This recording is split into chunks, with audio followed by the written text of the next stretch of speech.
Some interesting news on the economic front as companies are trying to get on Donald Trump's good side. One of them is Apple. Tim Cook, who's always been the master of this, let's put this up there on the screen. Tim Apple. Tim Apple, he says, as a proud American company, we're thrilled to continue to make significant investments in the U.S. Today, we are announcing a $500 billion commitment to support American innovation, advanced manufacturing, and high-tech job creation. In theory, it sounds amazing. In practice, it's basically a bid to avoid tariffs because if you do the math on the number of jobs that they're claiming to produce, it would be $25 million per job. So something else is going on here. And don't take it from me, take it from the Wall Street guru, Andrew Ross Sorkin. Here's what he had to say. It is a bit of a down payment potentially on trying to get some relief from tariffs from the work that they're doing in China later on. So I think one of the things we're seeing here is the president and Tim Cook, for example, meeting last week, Tim Cook telling him about these plans in hopes that when, in fact, there is a decision finally made on what tariffs look like for goods being imported from China, that perhaps some of that gets some kind of relief, a carve-out or something else. I think you're going to be seeing a lot of these kinds of announcements. I should say some of them are very real, and I don't want to discount them. But, for example, even in this $500 billion number, it's not all new, if you will.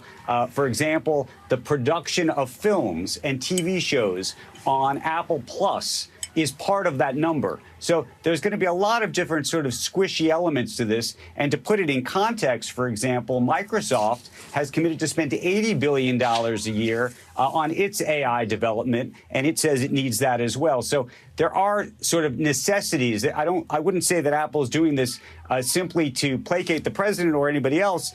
They actually do need to be spending a large part of this money. Of course, where they spend it was up for debate.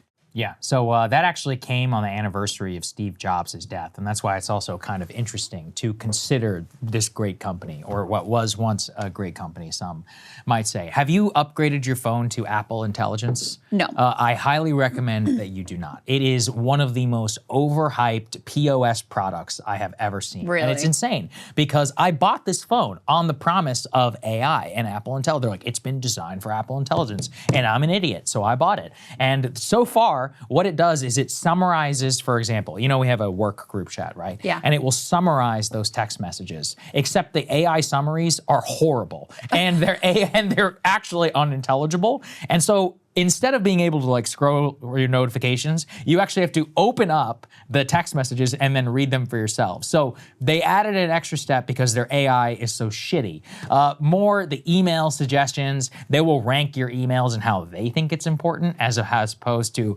the priority of delivery. In theory, great. In practice, doesn't work. You know, it's like there's so much stuff where I can't even believe they shipped it. It's insanely bad. It's also creepy because then you're like, oh, this AI is reading my emails and my group chats and whatever. And we know the way that they ingest that and like feed it into their LLM. So maybe one day it'll be good. I just needed to take this opportunity to dunk on Apple, which is so bad.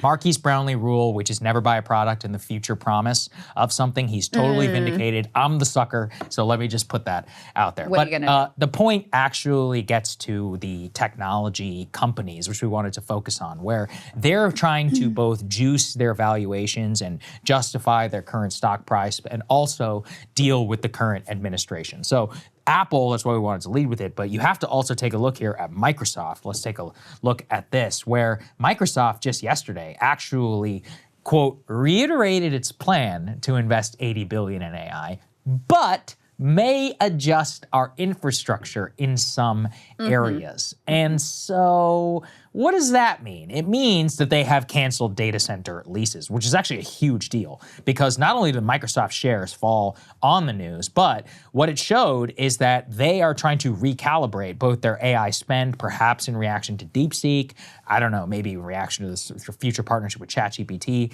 something, but a huge part of their current enterprise value is the hope of this big AI, dream paying off for their customers. And kind of a nightmare scenario is, oh, actually there was a little bit of hype around all of this, which is happening, and that is propping up a massive part of the overall U.S. economy. And when we'll move on a little bit to Starbucks, but the point is that if you look elsewhere at the non-tech sectors, things are not going so great right now. So we are on the precipice of a very shaky situation. We covered it yesterday with the whole Warren Buffett situation. Yeah, and just to go back briefly to Apple, you shouldn't believe any of these companies, like investment announcements, until they actually happen. We've just seen far too many. Remember the big promise of Foxconn in Wisconsin, which never amounted to anything. There was a big Trump promise. Remember the don't sell your homes, don't leave the Youngstown area over the Lordstown auto plant. That never came to fruition. So, I think for Tim Cook is smart here. I'm so close to calling him Tim Apple every time because Trump really has that in my head. But in any case,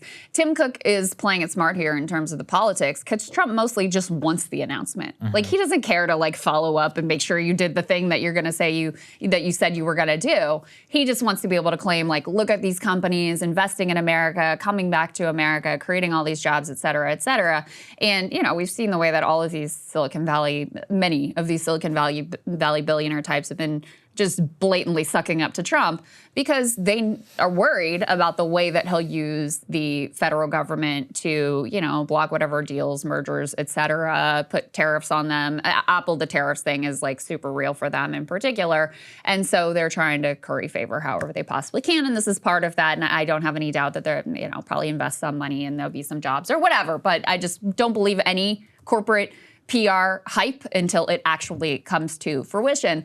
With the Microsoft thing, there's a lot of pieces of that are important. There's a reason they freaked out when this analyst put out the information that they had canceled some of their data center leases, because exactly as Saagar was saying, this has been so central to the valuations that are justified with these tech companies and so central to the economy, especially central to the stock index, that any pullback in that is a really troubling sign.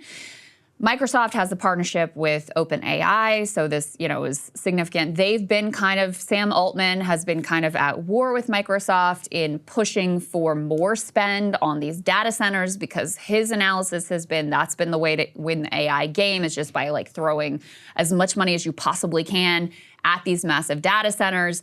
DeepSeek may have changed some of the calculus on that. They also were involved in the big Stargate investment announcement from Trump as well. So there's a lot of things to keep your eye on here and, a reason why this was a big deal in the business world when this analyst revealed that they were pulling back on their data center leases. Yeah, it's very worrisome. And let's go to the next part because this is what I was talking about earlier. Starbucks actually just laid off 1,100 corporate employees. It's one of the largest cuts in Starbucks history at the corporate level. And they have currently 16,000 corporate support employees worldwide, but that includes employees who aren't impacted. So what this tells us is that there is some trouble in the higher levels at the corporate level of some of these consumer-facing retail companies. And I think it's interesting for a variety of reasons, but the main one is that there are other non-technology companies which are all showing signs of cutting and or financial precarity. So what they list here is you have Starbucks, you have Southwest Airlines last week said it would actually reduce 15% of its corporate workforce. The tire maker, Bridgestone, actually just closed a plant, laid off 700 workers there. So looking outside of technology, there's signs of both the Federal Reserve's monetary policy, but also of just consumer pullback, which we have seen broadly with consumer sentiment and more. And it's worrisome when you put that all together because all you would need is just one tech stock or one parts of the sector to just go off of a cliff and it could drag down everything else. And it's not like the Federal Reserve could catch up in time if any of that were to happen. So you could have a stock market crash, you could still have high interest rates, you could have high unemployment. It's really just, it's a disaster all the way around. Yeah. Hey, if you like that video, hit the like button or leave a comment below. It really helps get the show to more people. And if you'd like to get the full show ad-free and in your inbox every morning, you can sign up at breakingpoints.com. That's right. Get the full show, help support the future of independent media at breakingpoints.com.